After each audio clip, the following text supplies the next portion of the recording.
Um, Beatrice, hi, and hi, hello everybody. Trudy's here. Trudy, Trudy, hi. Hi, how are you? Let me write this down. Oh, Right here.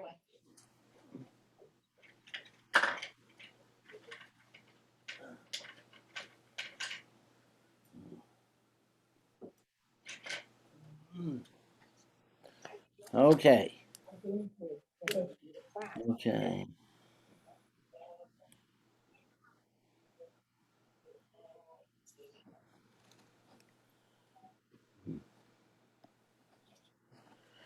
okay. Hi, and who's in the back? Hello. Hello. You want to know what's your name? And I guess says in the back. What's your name? What's her name? What's your name? Como te llamo? Como te llamo? Shivan. She's not speaking. She didn't. We asking her what her name is. I'm doing it in another language, and she's still. No communication. Okay. All right. Not a problem. Okay. And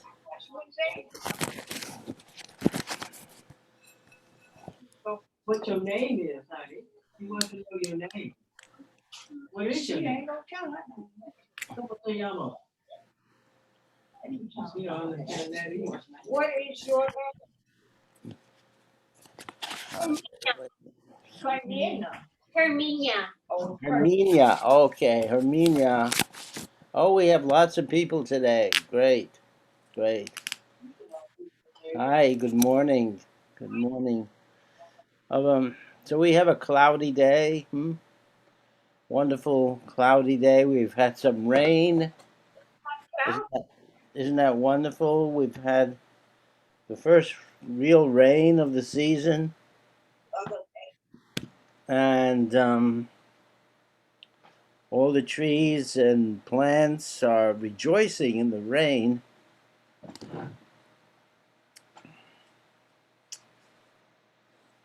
The world, the world is a wonderful and mysterious place, it sure is.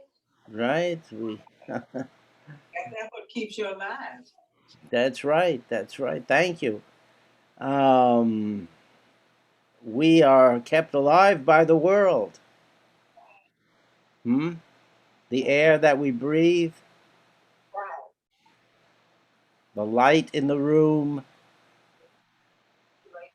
A little Leva. the food on our table. Oh yeah. We have the gift of the earth, the gift of the air, the gift of the sun, Oh yeah. the gift of life. Right. How strange, how wonderful. Life is everywhere. Life is found on every continent, in Oh, every corner. oh true. This morning I was cleaning up some ants in my kitchen. Some ants had invaded the kitchen. Oh, And we say, oh, these are pesky ants. How dare they invade our kitchen? they're good ants. They're good ants, right? They're good ants and bad ants. And there are even uncles, too. But that's another story. Um, the ants, we say, oh, the ants have come into my kitchen. But the ants were here a long time before we were. Yes, you said it right. The ants, we know now that the ants were here about 135 million years ago. And that means that they were here way before human beings. Human beings only appeared about 300,000 years ago. Hmm? So the ants have been on the planet for much, much longer. The ants arrived a little bit after the flowering plants appeared. Flowering plants. Flowering plants changed the world. Today, almost everything we eat comes from flowering plants, whether it's the wheat in our bread or, good morning, Liza. Morning, beautiful Mr. Berry. How you doing? Nice to see you. I had to get in here to hear you talking. I love your talks. Thank you. So we have the ants and the flowering plants come together at the same time. Isn't that interesting? It's almost as if one gives rise to the other. And everything in the universe seems to be interconnected. There's no separation. We sit here breathing in and out because the plants of the world have given us oxygen. How amazing is that? I thank them all. Hmm? I thank them all. Wonderful. Indeed. Um, the plants of the world breathe out oxygen for us to breathe, and we breathe out carbon dioxide, which the plants love. How amazing. What a nice relationship. It's a good one. The world and the universe is based on relationships. The sun shining on us day and night brings warmth to the planet, without which we would not survive. Light causes the plants to make their food so they can eat and we can eat. We cannot make our own food. Only the plants can make food on the earth. How amazing is that? Real amazing. Oh, hey.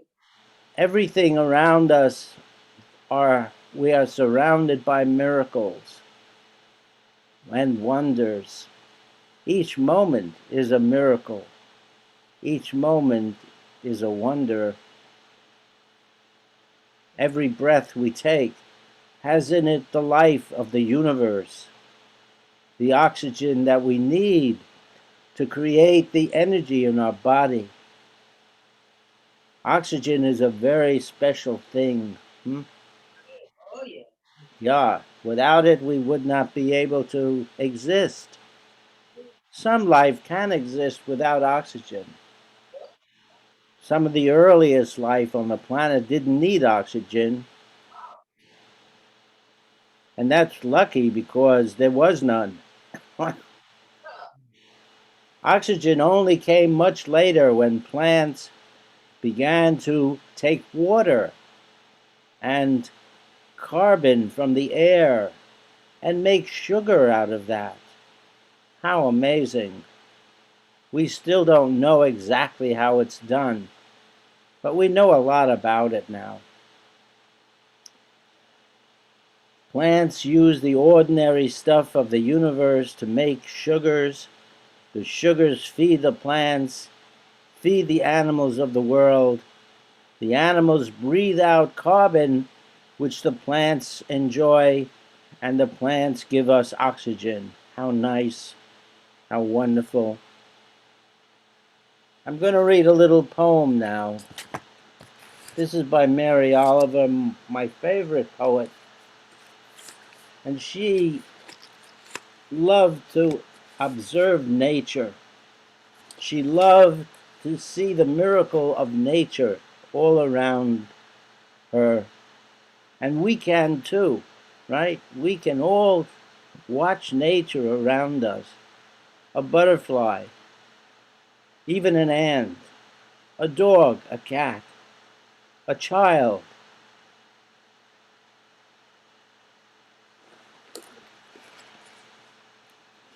This is called Black Morning at Black Water. It's almost dawn, and the usual half miracles begin. Within my own personal body, as the light enters the gates of the east and climbs into the fields of the sky, and the birds lift their very important heads from the branches and begin to sing, and the insects too, and the rustling leaves, and even the most common earthly things, the grass, can't let it begin another morning without making some comment of gladness, respiring softly with the honey of their green bodies and the white blossoms of the swamp honeysuckle hovering just where the path and the pond almost meet.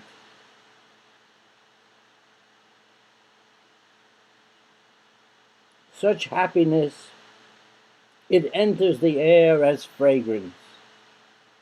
The day's first pale and elegant affirmation, and the old gods liked so well, they say, the sweet odor of prayer.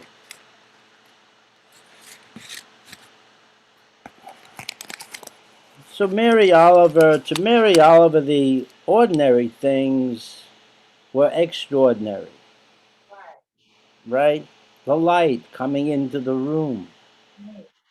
How amazing to move from the darkness of the night to the day, to enter a new world of light, the light that has been given to us from our sun, our star that has been burning for 5 billion years. How amazing is that? We have often said if the star was made of coal or wax, it would have burned out a long time ago. But it burns in a very special way that enables it to bring light and warmth to the earth for billions and billions of years. Any questions or comments?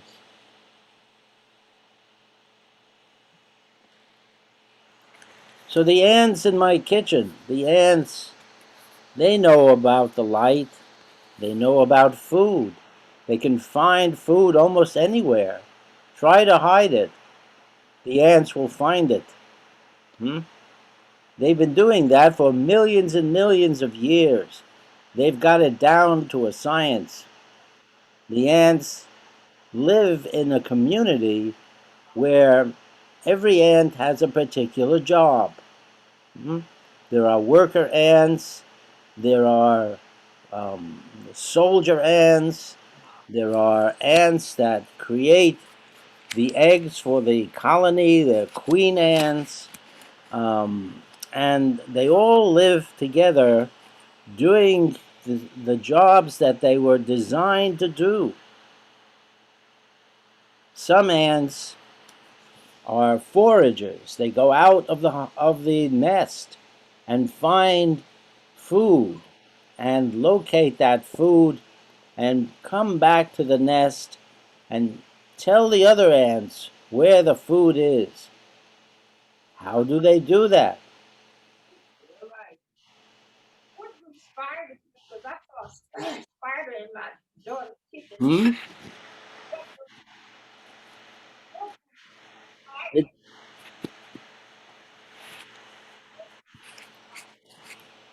it's hard to hear you. She knows what does a spider do? She found a spider in her kitchen. Spider?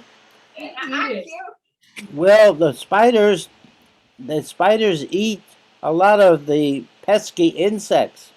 Oh, they do? Yeah, the spiders will eat the ants, Oh.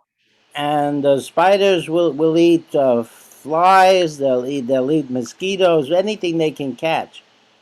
Um, so spiders, a lot of people are afraid of spiders, but most spiders are just fine. They don't hurt us, and they just want to live their own lives in their own quiet way, find a little place to make a home, and pick off an ant that may be coming around, and keep your kitchen with less ants in it. Um, but the spiders are also some of the most ancient of living things, um, dating back to about the time of the dinosaurs. Um, the spiders have branched out over the world. They can live in many different places. They have many different ways of living.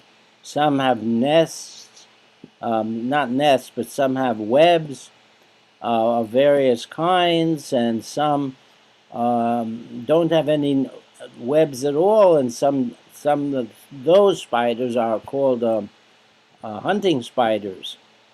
Um, they they catch they catch their food by running after it. They have very good eyesight. Um, and spiders are like insects, but not exactly the same.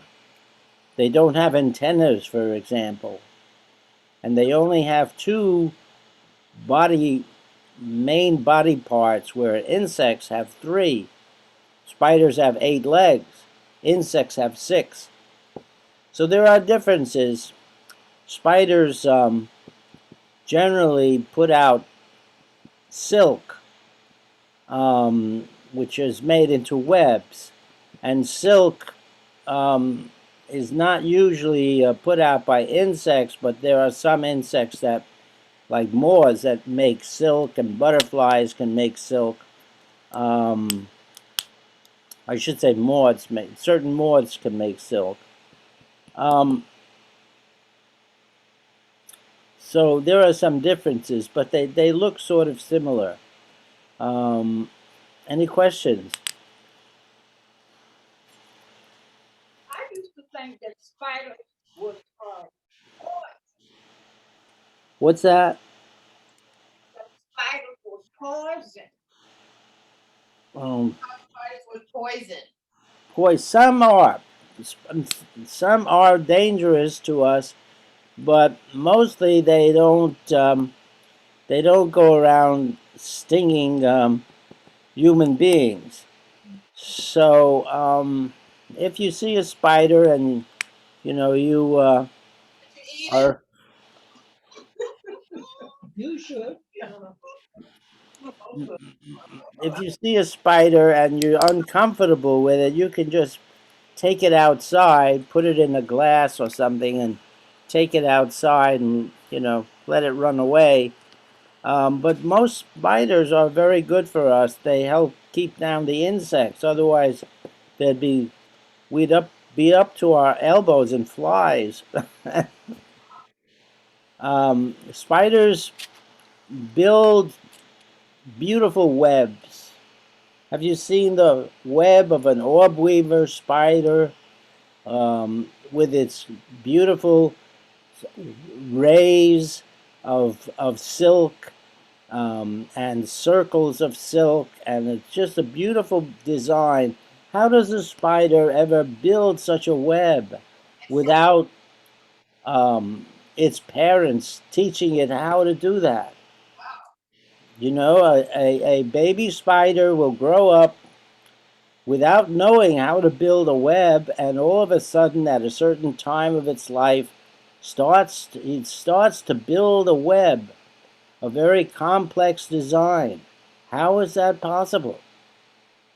How does a spider, which is so tiny and small, know how to build this big, big web that will provide the food for the spider? The web is made of silk. The silk is produced by the spider from proteins in the body, and the silk has different qualities. Some silk is sticky, so that a fly landing on it sticks to it and gets caught up in the web, so the spider comes around and has lunch. Um, so it's really an amazing thing. The spider also has to know where to build the web, how to construct the web from very from different places, in different places. So it's very, very interesting how a spider can build a web without having been taught how to build a web. What other animal builds a web, or I should say a nest? Um, hmm? Birds. Birds. Right. Birds also are not taught how to build nests. They simply can do it. And that's pretty amazing. They have the information inside of them. Wow. Right. That's one of the great wonders of this world, that a bird can build a nest without having someone show that bird how to do it. Um, the same is true of termites that build nests. Wasps. If you live in the country, or even if you live in the around here, you sometimes see a wasp nest. How do they know how to build that elaborate home for themselves? The wasp nest is um, highly structured and highly compartmentalized to contain the wasp, and they have no um, instruction from their parents how to do that. They just do it. It's pretty amazing that we can carry information inside our bodies. Inside of our every cell in our body, there's much information. Hmm? Um, when the body is first, when life first appears, it usually is a single cell, right? The mother gives the information to that cell, and the father gives the information to that cell. But basically, we all start out as one single cell that contains a lot of information. Then something amazing happens. The cell starts to divide, becomes two cells, then four, then 8, then 16, then what, 32 and 64, and I don't know what comes after 64. But every time the cells are dividing, they're also changing into new types of cells, and that is pretty amazing. Yeah. Where is that information found? It is found in the cells themselves. Just like the ant can learn to build a nest, or the bird can build a nest, we have information inside of us that tells the cells how to grow, how to become new cells, how to combine into organs, for example, how to stop growing. If we continue to grow and grow and grow, that would not be good. So the cells have to know where to stop growing, and that's also contained in the information in every cell. It's very, very amazing. What is this universe that enables life to come forward, that enables life to thrive and change into so many different forms? We have so many different kinds of life on the earth.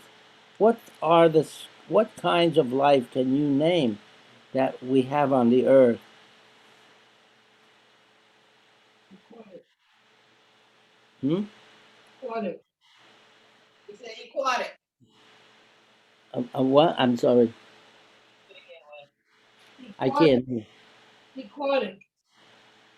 Oh, Fishy. Aquatic. Fishy, fishy. Aquatic. Fish. fish. Aquatic. Right. What else do we have on the earth?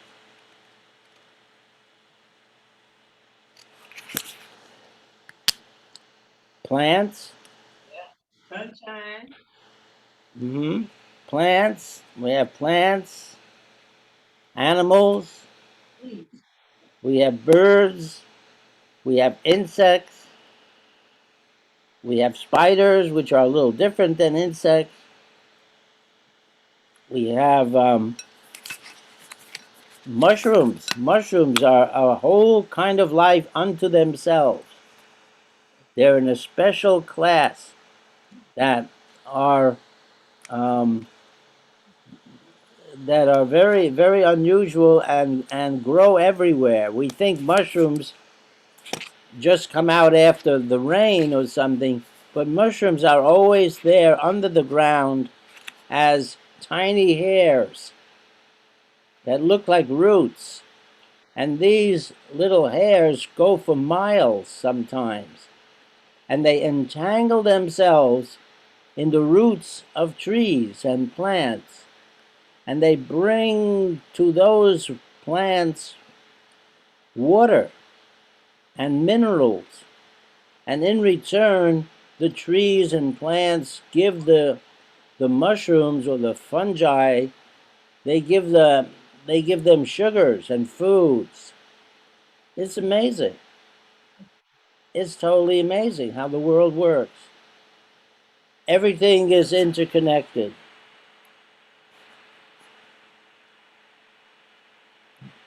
Perhaps you have heard of the Vietnamese monk Thich Nhat Hanh.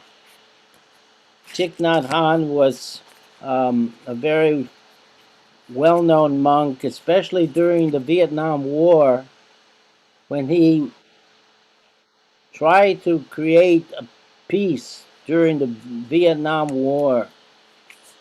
And he got everyone to consider to stop fighting.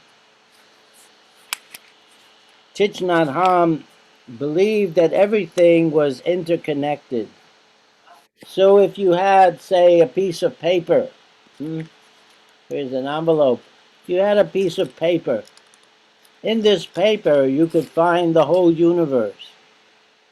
You could find the sun that made the plants that made the paper. You could find the rain in this paper, the rain that nourished the plants that made this paper. You could find the wind that brought the carbon in the air so that the plants could make their food. Everything is interconnected. Everything moves together. Isn't that amazing? Isn't that wonderful? Hey.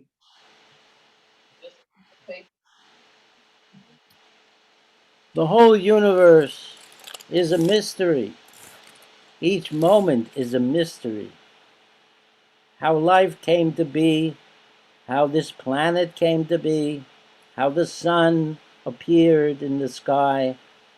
All things are wonders, and all things are working together. Any questions, comments? So good. We're all good. We're all good. Let's see. Maybe I'll read another poem.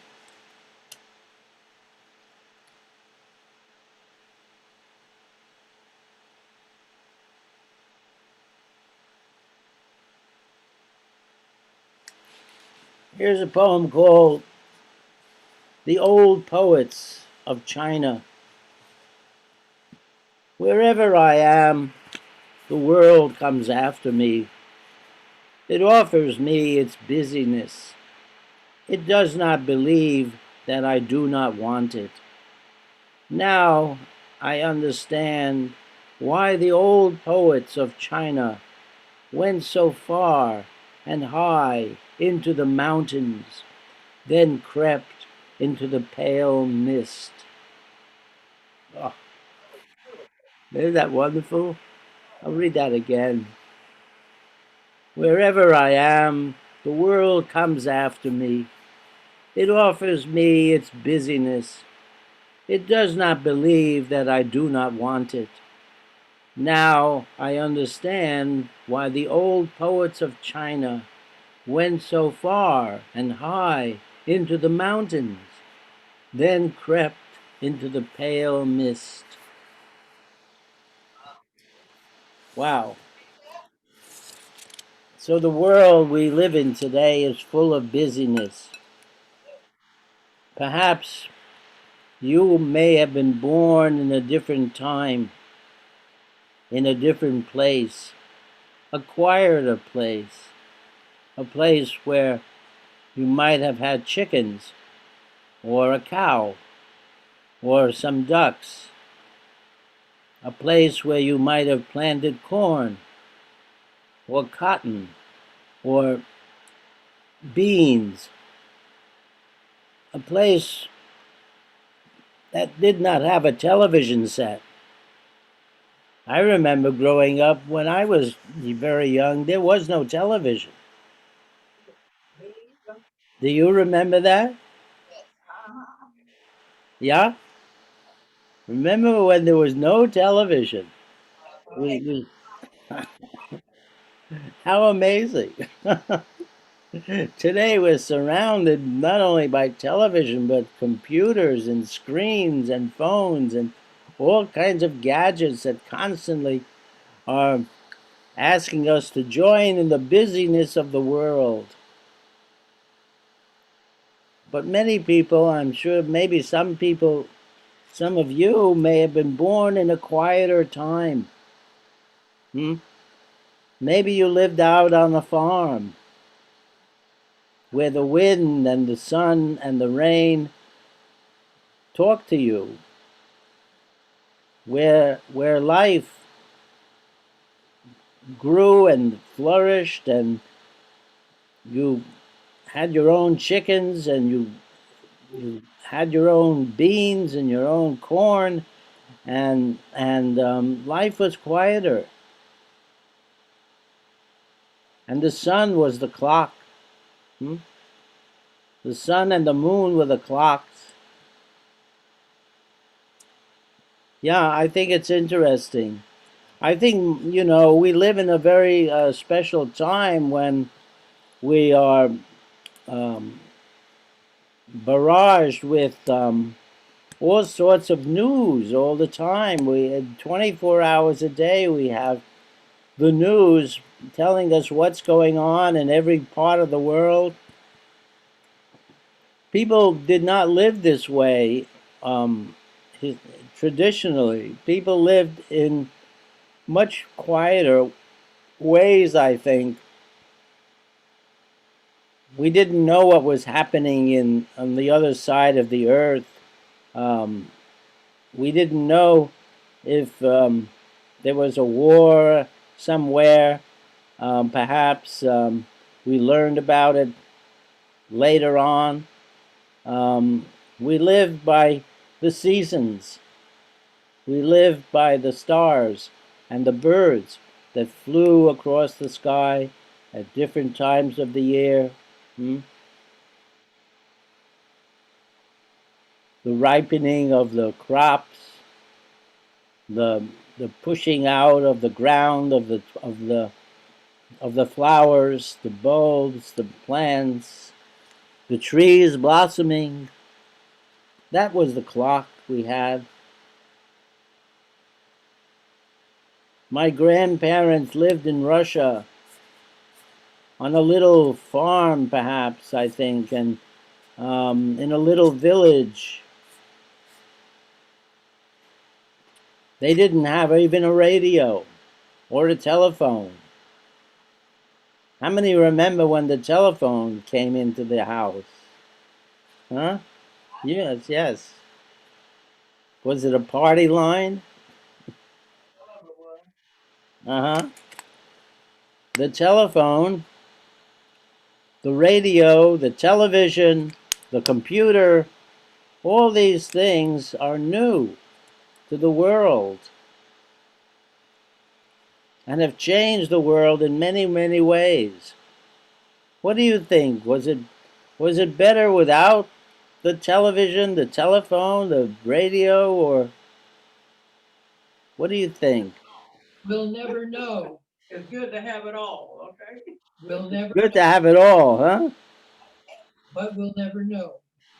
Yeah, yeah. Well, I think the young people of today would be very surprised to know that there are people around that did not have television, did not have a telephone. Hmm? Maybe you didn't even have a radio. We didn't talk for a while. I remember that. You remember what? Not having a radio in the house. The radio. Wow, the radio. Yeah.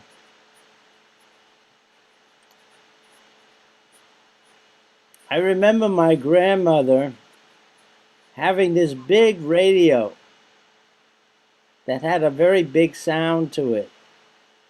And we used to go to her house to hear music.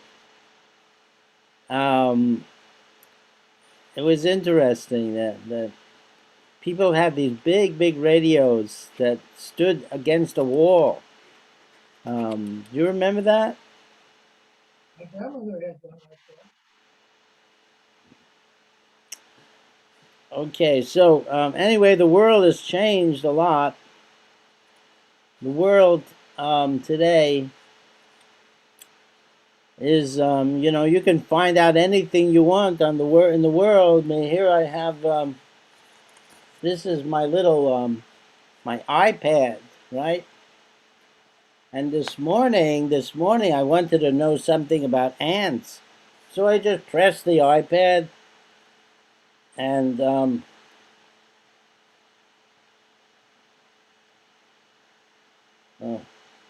you got to go into a code here, otherwise. Okay, here is this big article on ants. You just have to write in the word ant, and you get all this information about ants, and it goes on and on. And you can find out just about anything you want to find out on one of these little iPads. If you want to find out about fish or birds or clouds or the sun, whatever, you just write it in, and up comes this article, and it's pretty good. And you don't have to have 10,000 books, which I happen to have anyway. But I love books. Do you like books? Love it.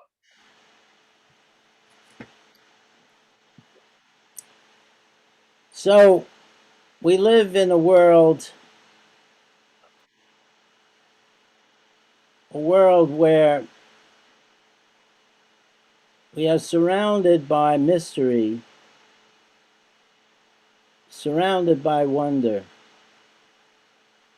And each moment is a kind of mystery that is unfathomable.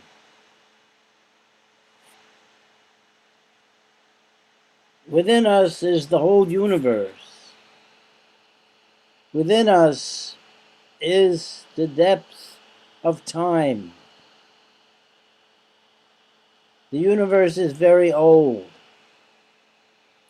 The universe may be far older than we can imagine. Our universe may be just one of many universes that have come and gone. And so the universe that we experience now may be just one of the latest universes to come into being. Before this universe, what was there?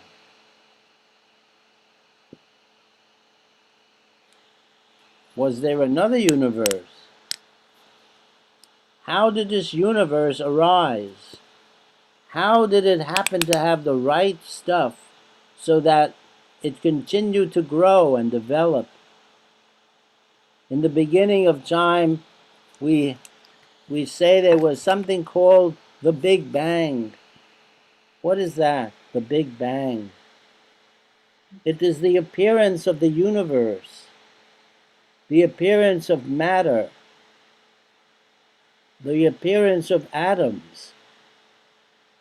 And when we see the atoms, we understand that everything that we have has come from the atoms.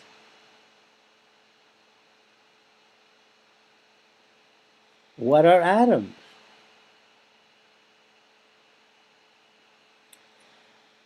Atoms are the little building blocks of the universe. Every atom has a story. Every atom functions in a particular way. Each atom has the ability to combine with other atoms and create new things. So we have hydrogen and oxygen coming together to make water, which is different from hydrogen and oxygen. We have carbon, hydrogen, and oxygen coming together to make sugar, which is the basis of our food.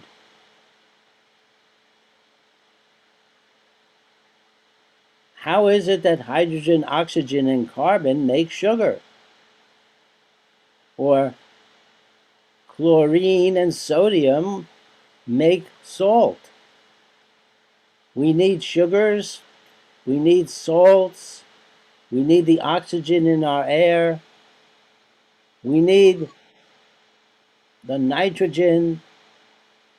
All the basic atoms are necessary for our existence. Our hands, our feet, our heads, and our hearts are all made of atoms. The sun is made of atoms. The chair we're sitting on, the air we breathe in, the food on our plates, the clothes on our backs, the bones in our bodies. Everything is made of atoms. We don't know why atoms exist. We don't know where atoms came from. But they appeared in the first moments of time when the universe was born. And there was nothing but emptiness of space and atoms. The great scientist Democritus, who lived about 2,500 years ago in Greece, said there was nothing but atoms and the void. In India, about the same time, people said similar things. How is that possible? How did people so long ago think that the world was made of these things we call atoms? Most incredible, I think. Any questions or comments?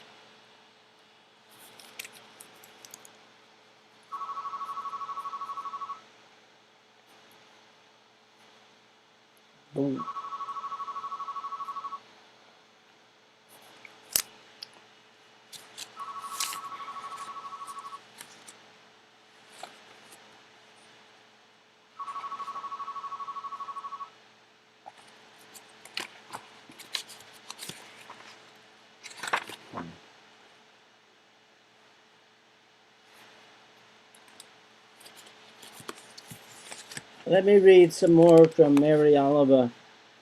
This is called Sea Leaves.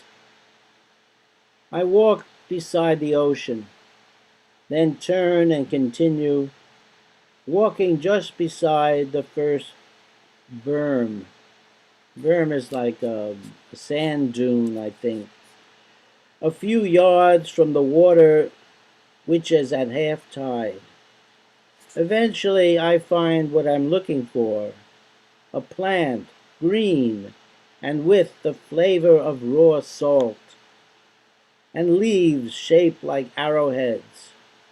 Before that, down the long shore, I have seen many things, shells, waves, once a pair of whimbrels, gulls and terns over the water, rabbits, long-legged, through the thickets.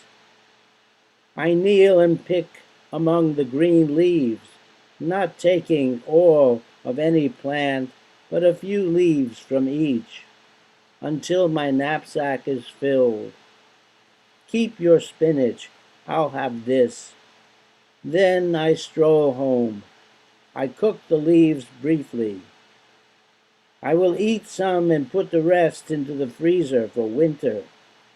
The only thing I don't know is, should the activity of this day be called labor or pleasure? How many have grown their own food? How many have grown your own corn? You have, Judy.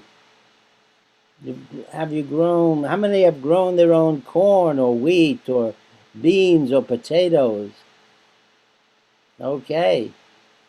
It's a miracle to see a plant come up from the ground. How is that possible? How does a seed turn into a corn plant? How does a tiny seed turn into a potato? It is amazing, isn't it, that the world works the way it does, that the seeds contain the information and the wherewithal to produce life and to produce food. Every living thing is very, very complicated, very, very full of mystery. Everything is interconnected to everything else. The leaves on the plant search for the sun. The sun brings certain light to the leaves, and other light is rejected by the leaves. The green of the leaves is what the plants don't want. The green is just part of light, and the plants like different kinds of light. The red light and the blue light that comes in from the sun. All light is full of color. We can only see that color when it bounces off of something else. Light contains all different colors, but it is the atoms that reflect those colors, so that when you wear a clothing or you are sitting in a chair that's red, it is red because the atoms in that material absorb all the colors but the red. The red is bounced back to us, and that's why we see it. Same with blue or green or yellow. Whatever color is what those atoms in the material don't like, and they reflect it back. The mind sees color as a vibration. All colors have vibrations, and it is the mind that creates the color inside of us, inside of a dark place. How is it that the mind can create this world of color, this world of form in the darkness? No light comes into the mind where the picture is made. The eyes only begin the picture, but the picture is finished in the mind, and the mind is dark. Incredible, right? How is it we dream? We dream in total darkness, in the dark of our room and the dark of our minds, and yet we can create pictures in the mind, in the brain. The same is true when we look out into the world, the everyday world, in which we see images, but these images are created in the mind, which is dark. Incredible, right? If it wasn't for the mind, we could not see. We think we see with the eyes, but that's only part of the story. We think we feel with our hands. We think we smell with our nose. We hear the ear. We think we hear with the ear, but that's only part of the story. It is the mind that creates all the sensations that we experience. The sound we are hearing is created in the ear, but then is finished in the mind. It's totally incredible how this can be. How did this ever happen?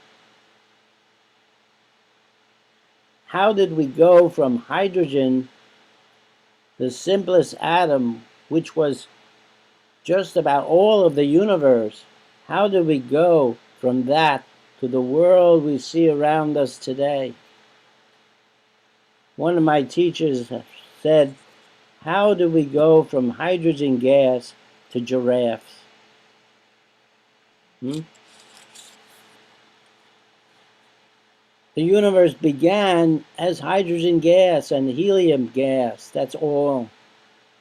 There were no stars, no planets, no water, no life, nothing but hydrogen gas and helium, which is another kind of gas like hydrogen, a little heavier. You can't make a mouse out of that.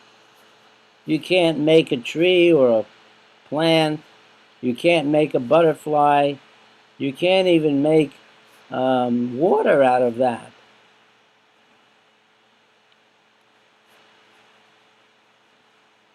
How is it the universe created the things necessary for our existence? How is it that it worked out over long periods of time? The universe began 14 billion years ago, we think. Today, the Earth is 4.5 billion years old, and so is our sun. So we came about 2/3 of the way after the universe began. We appeared 2/3 of the way down the road of the universe. New stars are being made right now as we sit here. New stars are being created along with planets. That's pretty amazing, isn't it?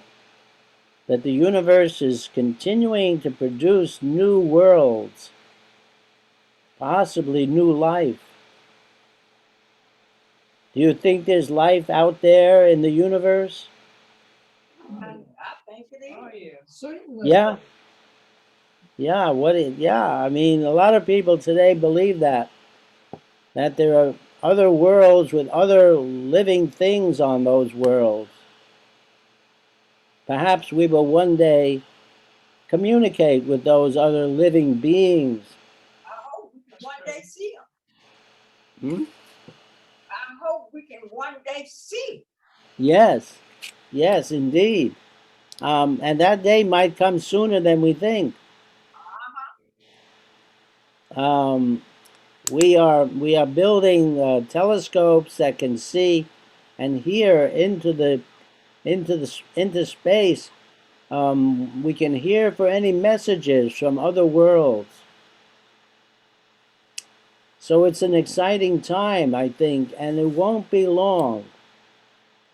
I believe within 100 years, we will make contact with other living beings from other places in this universe. And what would that do on the earth? How do you think that would be? Um, how would that change things on the earth? I change it for the better. Uh huh. It might. It might. Imagine if we met a civilization that was much older than we are, and that they had learned how to live with each other and learned how to invent new things and new possibilities, and they could give that information to us. All true. Hmm? Would be good. How amazing would that be? So true. That would change a lot on the earth, wouldn't it? Um,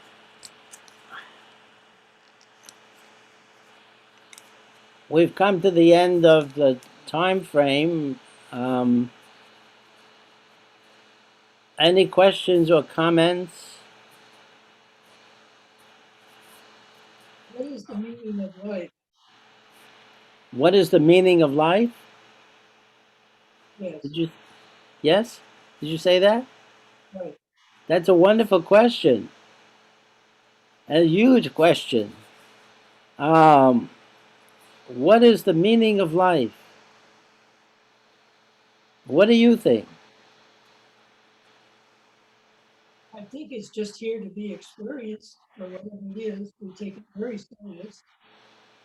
It's just here to be Experience. experienced? Yes. Hmm. So I think that's a wonderful answer. And people have said that the meaning of life is life. Life simply wants to be. We have our being in ourselves and the universe. And maybe it's the most fundamental thing to appreciate that we have life and we are the universe. We are the expression of the universe. Each of us is a being that has come from the universe.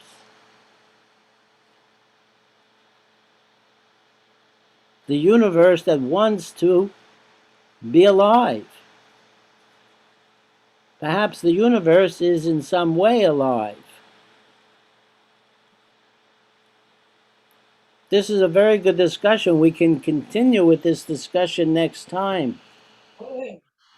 And we can, hold it for next time.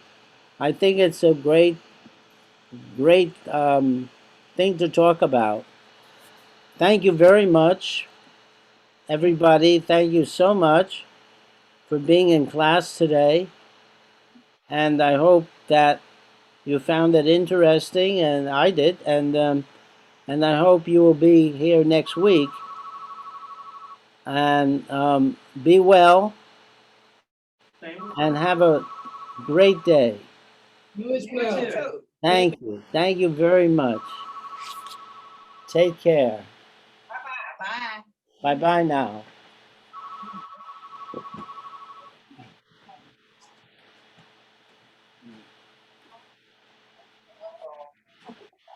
Hello?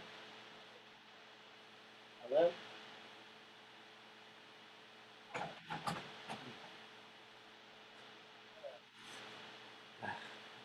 Mm. Okay.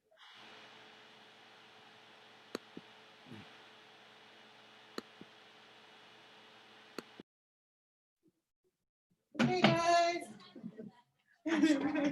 Sorry.